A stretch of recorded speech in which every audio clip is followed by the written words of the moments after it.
Live from the WCTV studios, this is Eyewitness News at noon. Coverage you can count on. Good afternoon, everyone. We now know the identity of the man that was found dead in Valdosta last night. According to Valdosta police, shots rang out around 9:15 last night at the Orally West housing complex. They found 20-year-old Austin Carter Jr. suffering from gunshot wounds. He was pronounced dead on the scene. Police are currently pursuing leads in the case. If you have any information, you're urged to call VPD. One person is dead after a crash in Madison County. The Florida Highway Patrol says this happened about 10 last night on Interstate 10 near mile marker 236. 45-year-old Tommy Jones was driving west behind a semi-truck when ran into the back of the trailer. Jones later died. An unidentified passenger was taken to the hospital with minor injuries. The driver of the semi was not hurt.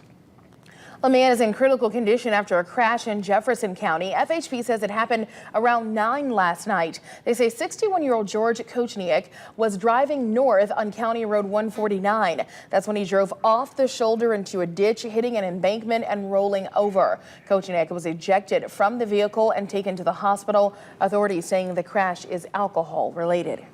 A deadly plane crash happening in Colombia. The chartered plane taking a Brazilian First Division soccer team to the finals of a regional tournament. Hannah Daniels has more. Colombian rescue crews worked in the dark using flashlights in the heavy rain and mountainous terrain. The few survivors pulled from last night's wreckage were rushed to nearby hospitals. As daylight came, scenes from the crash show the damaged fuselage, debris, and workers carrying bodies of victims up the hillside. More than 80 people were on board the charter plane, including a First Division Brazilian soccer team. The players recorded a video in Sao Paulo before the flight took off. The club was scheduled to play tomorrow after reaching the finals of a major South American soccer competition for the first time. Journalist Carl Warswick covers South American soccer. So to be torn down from that perch after all they've done is harrowing, is heartbreaking. I think it's going to take a long time for football to digest. The plane was just 5 minutes away from its final destination when the crew declared an electrical emergency. Radar imagery shows the final moments as it circled over an area in central Colombia before disappearing. The tragedy is hitting people in Brazil especially hard. The team from the small city of Chapecó was in the middle of a fairy tale season. The Brazilian government has declared 3 days of mourning. Hannah Daniels, CBS News. Well, Colombia's Civil Aviation Agency says at least 3 players, 2 plane crew members, and 1 journalist did survive that crash. The South American Football Federation has suspended all their games until further notice. Just one day after a brutal attack, investigators are searching for a motive. Abdul Atran, actually accused of driving his car into several people on Ohio State University's campus before stabbing several others. Well, today, 4 of the 11 people injured are still recovering in the hospital. Investigators now looking at his Facebook for answers. The Somalia-born student writing that he was tired of seeing Muslims being mistreated. Authorities say terrorism cannot be ruled out, but OSU's president is cautioning against judgment. Other kinds of theories. We don't know anything that would link this to any community. We certainly don't have any evidence that would say that's the case. Well, those injured in the attack include an Ohio State faculty member, 4 graduate students, and 3 undergraduate students. All classes are back in session today. The university is holding a vigil on campus as a way to begin healing. Jonathan Walker, the driver of that Chattanooga, Tennessee school bus crash that killed 6 children, set to appear in court today. He's facing 5 counts of vehicular homicide, as well as reckless endangerment and driving charges. Walker's attorney says he will likely plead not guilty if a grand jury indicts him. Records show the parents, students, and school officials had expressed concerns about Walker's speeding in the weeks before the crash.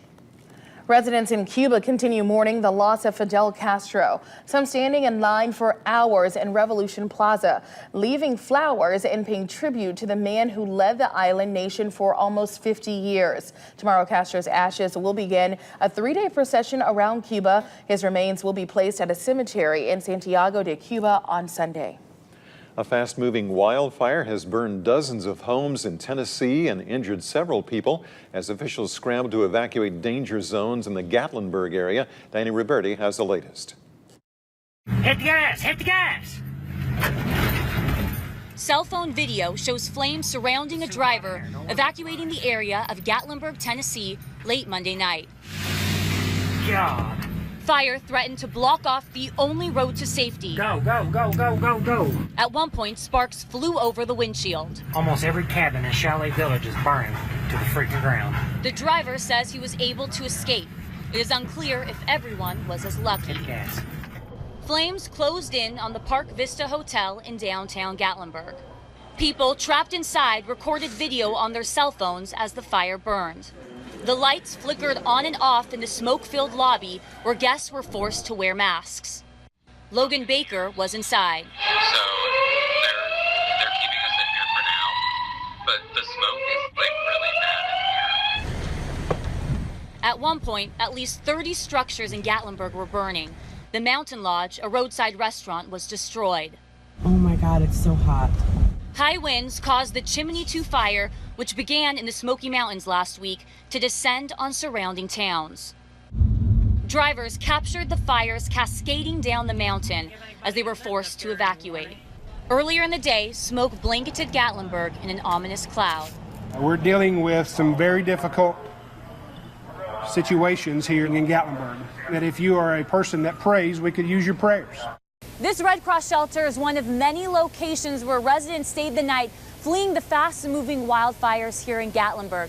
600 residents are registered here, and many of them don't know what they're going to go home to. Dandy Ruberti for CBS News, Gatlinburg, Tennessee. Quite the scene there.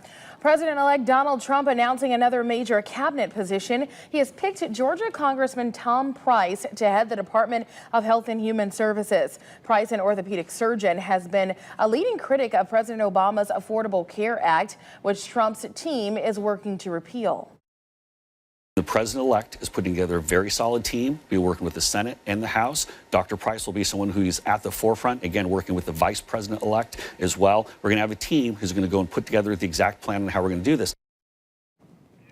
Vice President-elect Mike Pence says that there will be several major announcements made today. Trump is meeting with two candidates for Secretary of State, Tennessee Senator Bob Corker and 2012 presidential nominee Mitt Romney.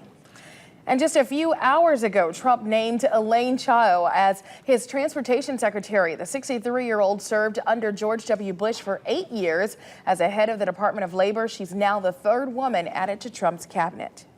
Well, jewelry store Tiffany & Company is not too happy about Trump Tower's security measures.